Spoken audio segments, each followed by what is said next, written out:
Good morning, everyone. My name is Lily, and I'm the national contact point for MSCA in Malta. I work at the Malta Council for Science and Technology. There we host all the national contact points for Horizon Europe program.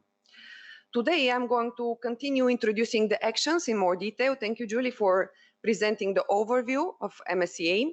I do not have the presentation yet.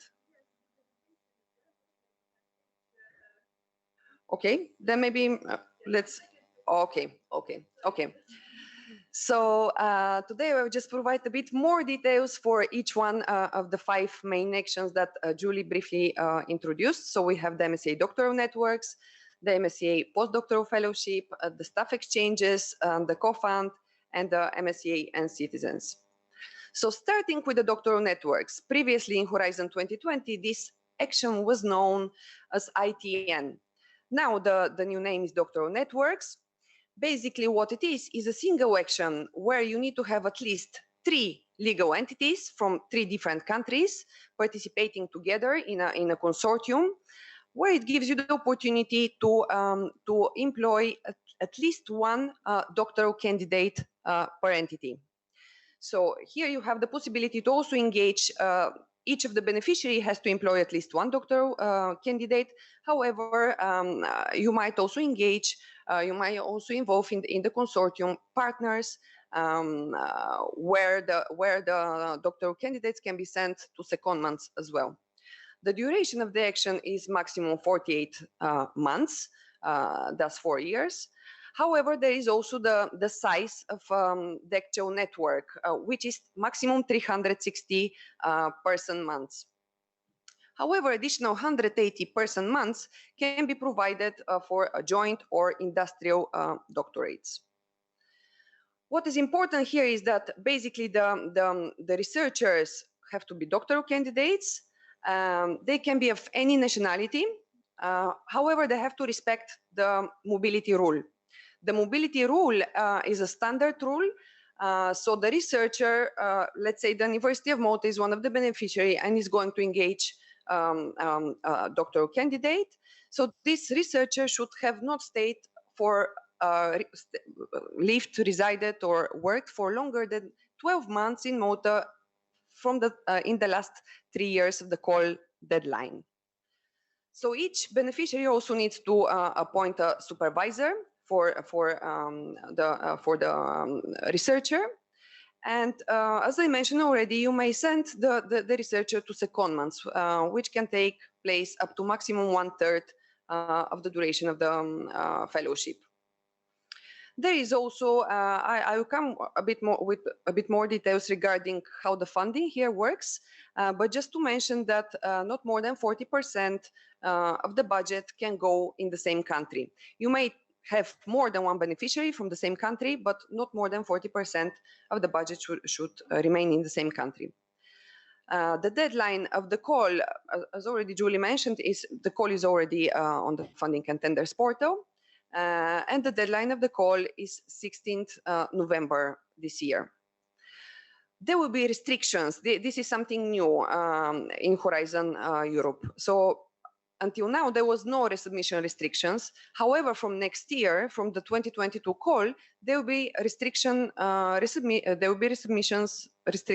resubmissions for any proposals that scored less than 80% in this year's call. So they won't be allowed to resubmit in 2020 call, and they have to wait until the 2023 call. Some more requirements in relation to the joint and industrial doctorates. So when we talk about the joint doctorates, at least 3 independent legal entities must be able to award a doctoral degree in order to be eligible to participate. And at least 2 of them has to be established in a member state or associated country. For the industrial doctorates, we need to have at least 1 of the 3 partners to come from the academia, or 1 of the 3 partners to come from the industry as well. These are some deliverables that I have listed here. We don't need to go in detail here. It's important for those that are preparing proposal. Of course, you can contact me at any point and we can go in more details here. But just to mention a few, it's a mandatory to have a career development plan, data management plan, and supervisory board, and so on. You will receive this presentation, so you will have more details. How is the funding working? So we have this unit cost. 1 month is 1 unit.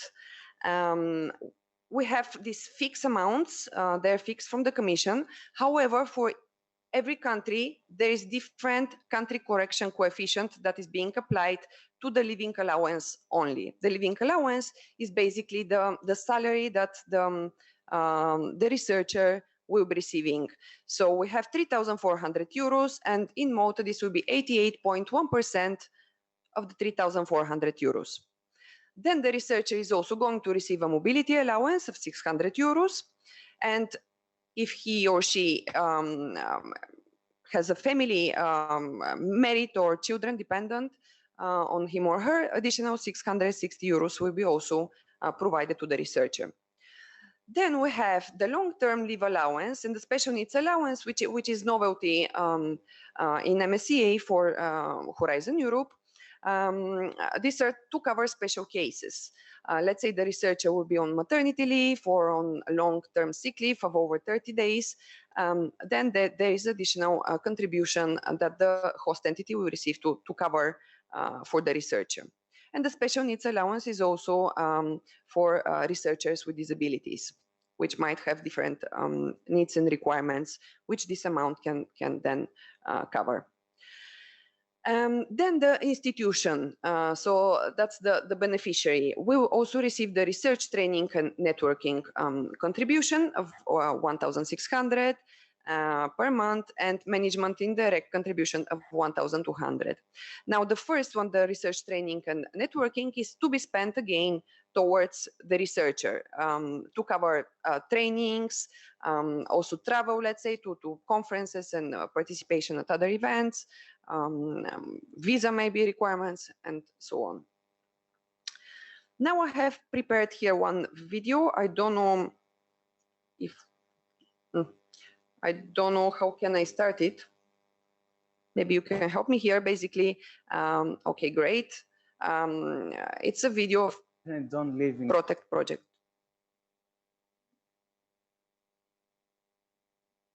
sterile environment. Our atmospheric conditions are supporting the growth of different microorganisms, and these are environmental microorganisms which can contaminate, and they can contaminate our food products. So these changes, for example, a possible increase of the average temperature, may affect also the shelf life of food products, may affect how long we can store a product that we call shelf-stable products. And these products are called shelf-stable because we keep them on the shelves and they have a shelf life of more than 2 or 3 years, depending on the process and the product we have inside. So if we have a scenario of climatic change, which means increase of the temperature, we may have to reassess the shelf life of the product, because bacteria which might resist the process that we have done for the production of this product may adapt to these temperature conditions, may be able to proliferate. So we may have to reevaluate what is the duration of the shelf life of the product. And then this is important when we speak about spoilage, but we may have bacteria which are pathogenic. So bacteria which, in case they are present in the food and the food is consumed, then we may have some infectious diseases to the consumer.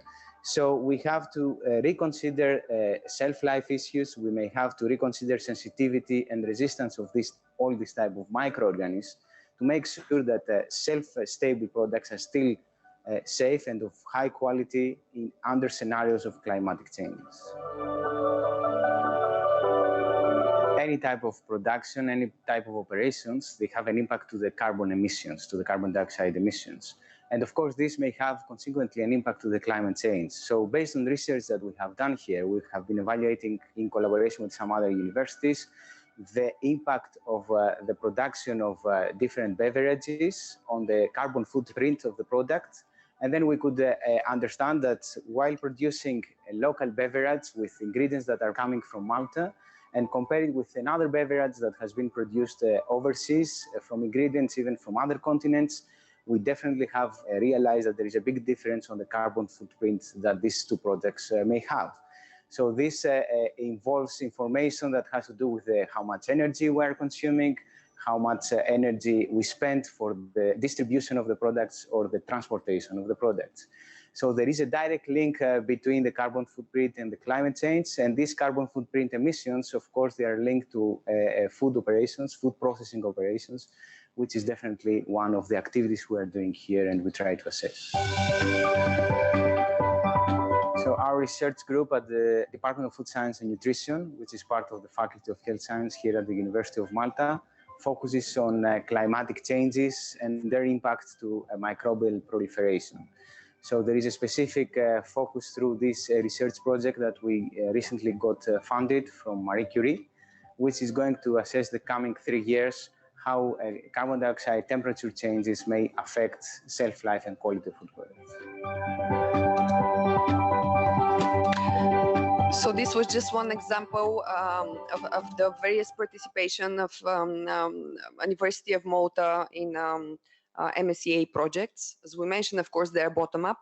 So I have prepared video for each one of the actions, and you see how different fields are being funded.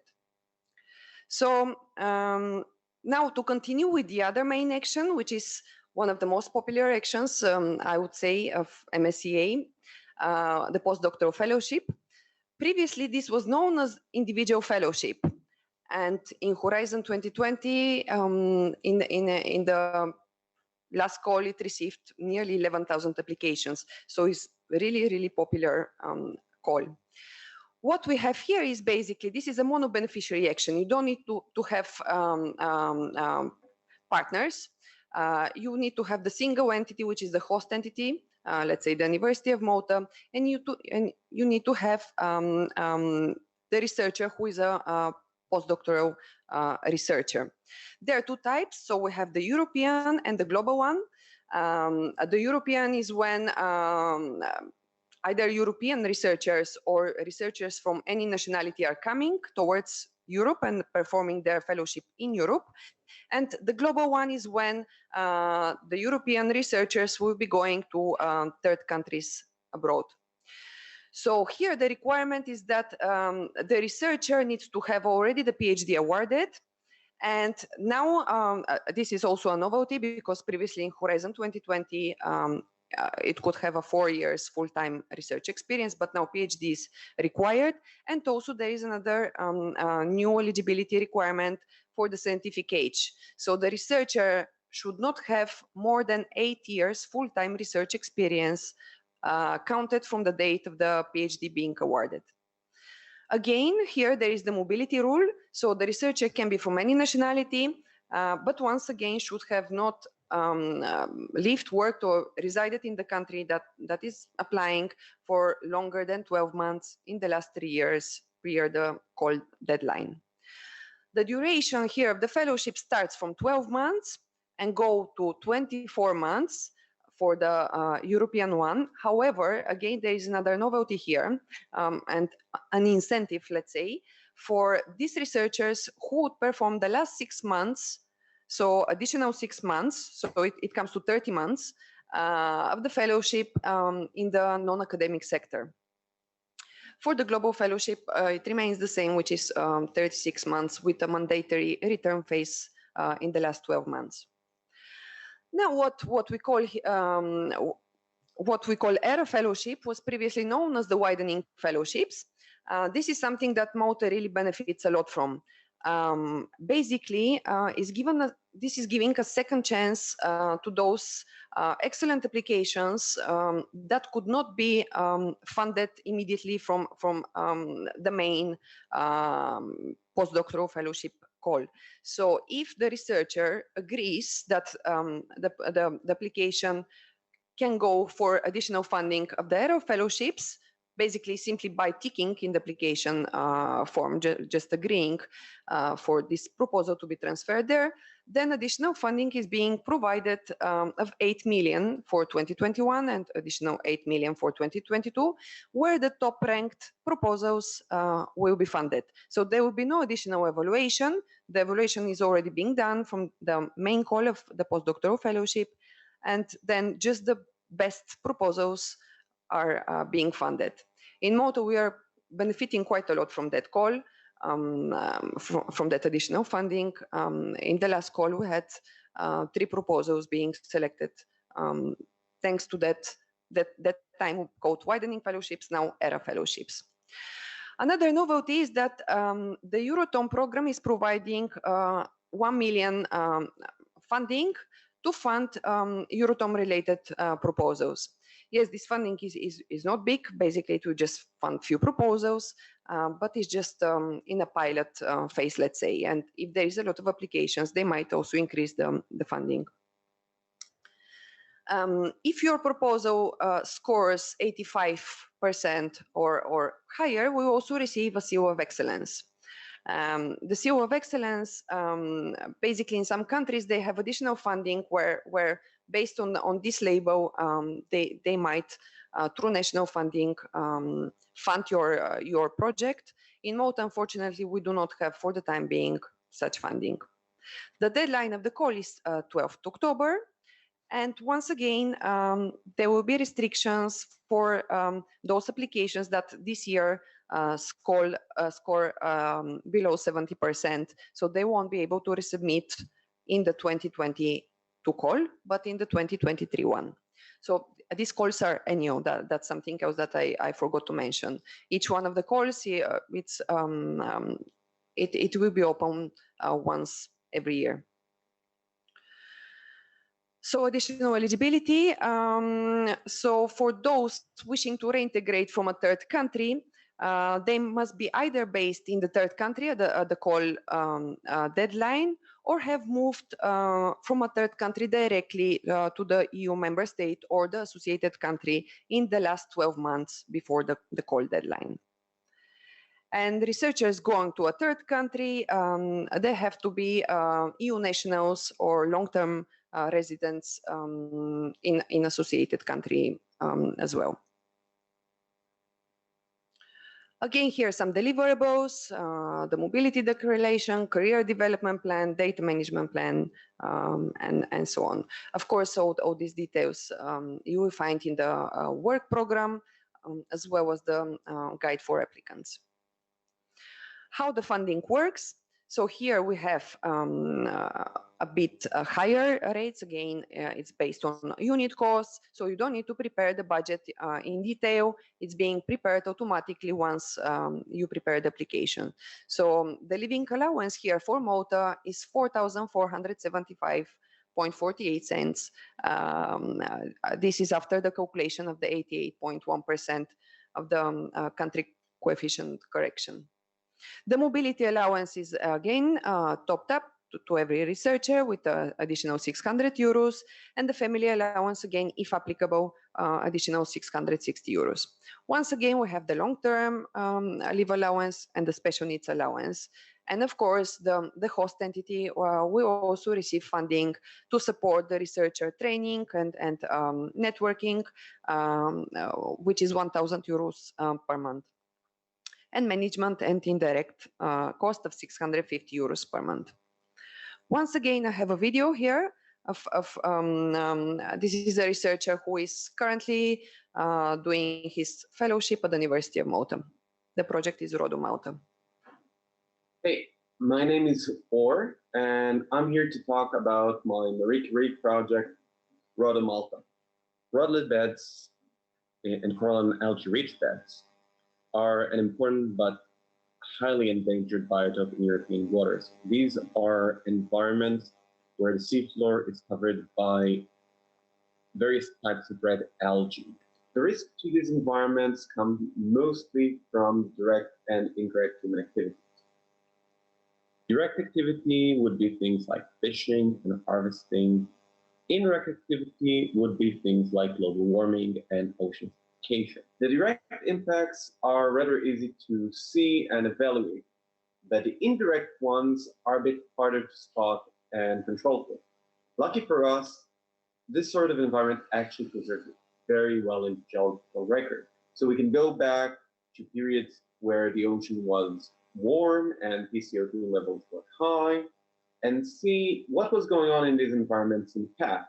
Malta is actually an amazing place to do such a study, as you have in one place the modern coralline beds and also multiple ancient beds exposed all over the archipelago, going back almost 30 million years. And Malta also has a slew of other advantages. Was always in warm oligotrophic environments, far from the continents, and that allows us to look at the response to these global changes without other interfering variables. And this is the point of Rota Malta, to figure out how to look at this marine biotope in large scale, in time and in space, to better understand and provide a framework that decision makers can later use in setting up conservation policy.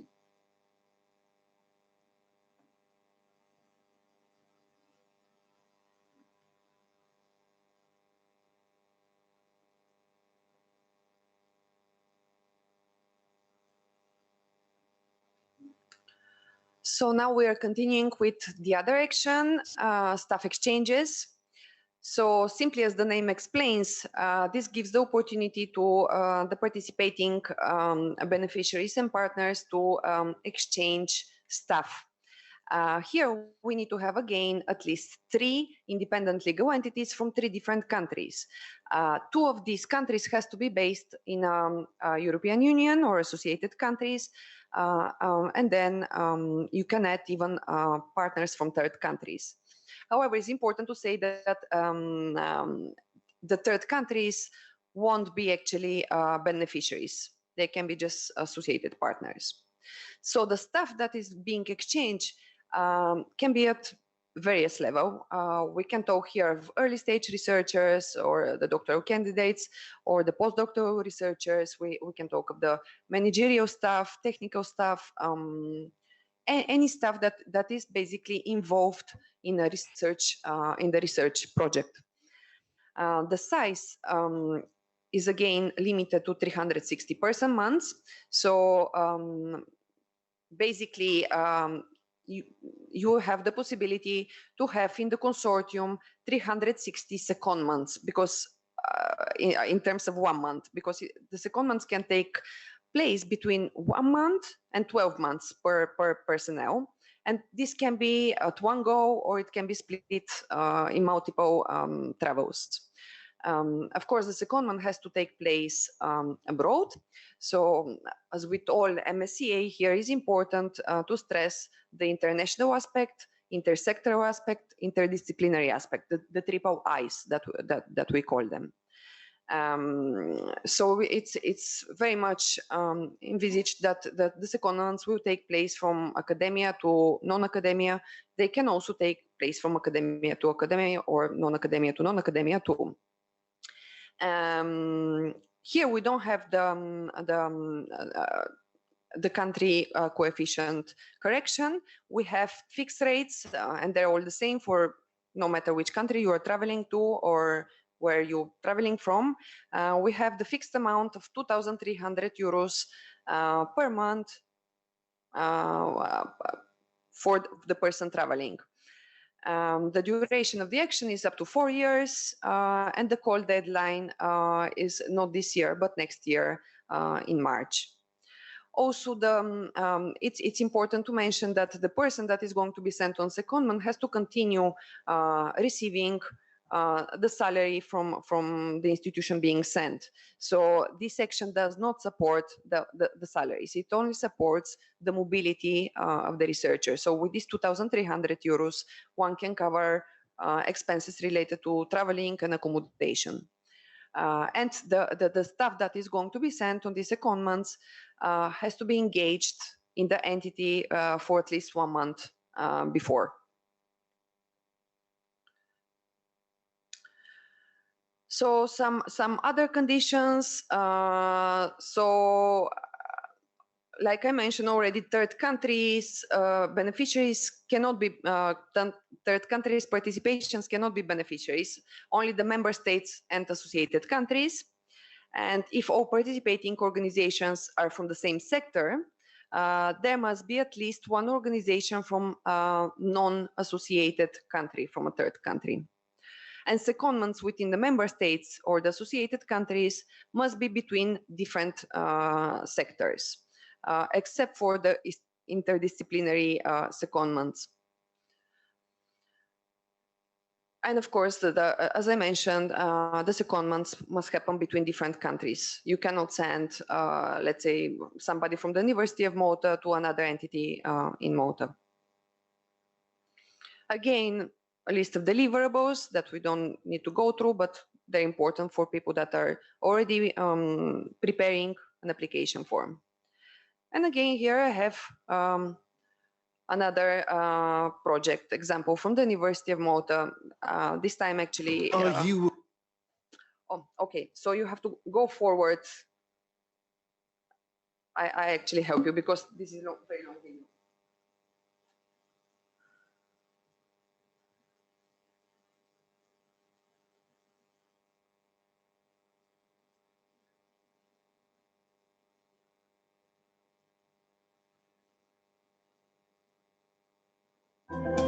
So the project is called Be Happy. It stands for Behavioral APIs.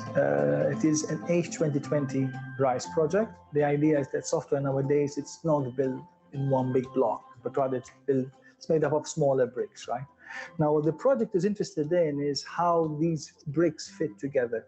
In programming, we call these API, Application Programming Interfaces. Here, we're trying to come up with a theory that explains this and that facilitates, you building things with these bricks that are of different shapes and sizes. My role in Be Happy, it is that of the coordinator. The project is mainly about staff exchanges. So it funds you to go and perform what is called a secondment, which is a month-long visit. We have a consortium of 20 participants, but they are both academic participants, but also participants from industry. So it's a unique exchange to change ideas between academia and bring them to market. Or get feedback also from industry on what they need for API-based software development. The project.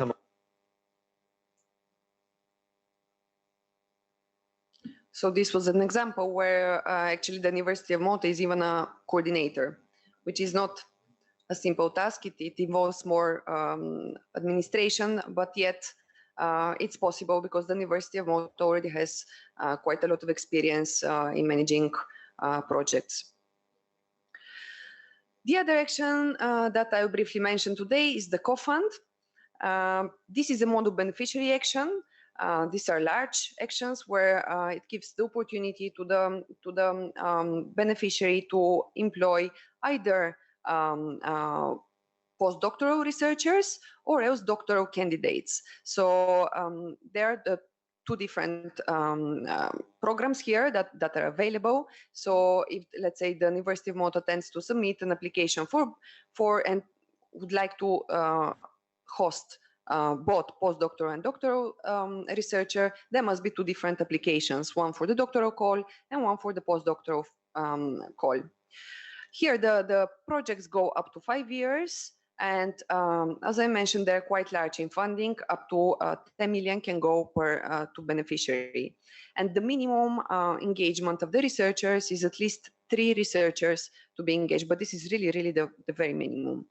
The University of Malta already had submitted some applications in the past and got quite good score. Unfortunately, not enough to be funded, but hopefully we'll see successful applications maybe in this year's call or the coming ones. So the deadline is 10 February 2022.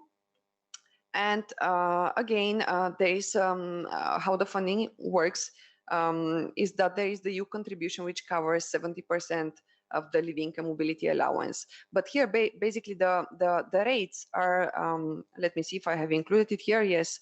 Okay, basically, these are the rates of the doctoral networks for the doctoral candidates and the postdoctoral fellowship for the postdoctoral researchers. And last but not least is the MSCA and citizens. I'm sure that you are all aware of this action. Basically, this is the funding of the science in the city, which all of you know happens at the end of September in Valletta, here in Valletta. It's a very popular event, so this event has been funded from the MSCA program. And the action before was called Night, but now it's called MSCA and Citizens. Here we have, it's not being used the unit cost, but there is a lump sum. Is a type of CSA action, so it's not a research project itself, but is a coordination and support action. And like Julie already said, this year's call will cover 2 editions of the festival. The focus now from this year should also be the EC priorities and also the missions. The European Commission has set 5 missions for the Horizon Europe program, one related to soil, to ocean, to cities, to the cancer mission, and the climate neutral cities as well. So somehow this application should also focus on these missions and priorities. Just a little bit on the participation in Malta in the program. So we have until now 27? No, we have 27 successful projects in Malta with 39 participations. So we have 10 individual fellowship, which are now called Postdoctoral Fellowship, 5 RISE, which are now the staff exchanges, 7 ITN, which are now the Doctoral Networks, 1 presidency event, and 4 nights or the MSCA and Citizens being funded. How to apply? So as mentioned before, you will find all the calls on the funding contenders portal. Some of them are already being published. And as Julie mentioned, we'll see the calls being open for submissions very, very, very soon. However, one can already download the template, which is the draft template with the watermarks on it, but just to have an idea on how what is involved in the template. Also, the guide for applicants are available for some of the calls. So visit funding contenders portal. You can just find it on by looking in Google. If you're not registered, register and discover the various opportunities there. So everything is being submitted electronically through the same portal, the funding contenders opportunity portal. The proposal is combined of part A, which is more about administrative data, and the part B, which is the actual proposal, the technical part. So for the different course, there will be different page limit, but for the postdoctoral fellowship, we have 10 pages, and for the other actions, we have 30 pages. The evaluation, just briefly to mention, it's based on excellence, impact, and implementation. This is the same structure that you will find in the actual proposal. So you have sections to complete for each one of these. Excellence, which is being weighted at 50%, impact at 30%, and quality and efficiency of the implementation at 20%. The evaluation is being done by external evaluators at the commission, so it's not commission staff that is evaluating, neither is us at MCST evaluating the proposals, but external evaluators who will score your proposal. Angie already mentioned the MSCA proposal writing event that is happening Friday at MCST at Villa Biggie. It's a physical event. There will be a lot of group exercises going on, so this does not give the possibility to have it online as well. It's happening on Friday. Registration is still open, so if you're interested, please register. You can find the link going on EuroAccess Malta or on our Facebook page, which is Horizon Europe Malta. This training is going to concentrate on the doctoral networks and the staff exchanges call. We already had recently organized one for the postdoctoral fellowship.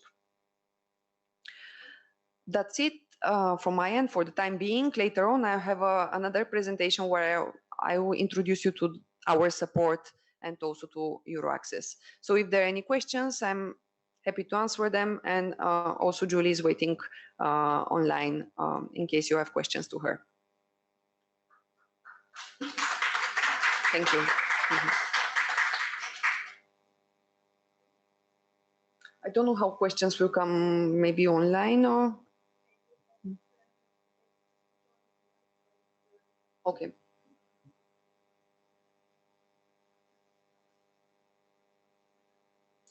So if you have any questions, either you can use the chat box or you can just open your microphone and take the floor. Or maybe some questions from the audience here.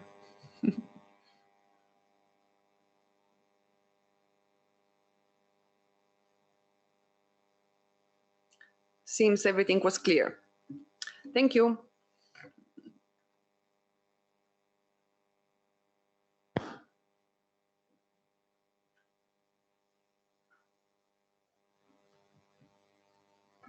Thank you, Julie, and thank you, Lily, for very informative presentations on Marie Curie. I hope it gave you a very clear idea what this program is all about.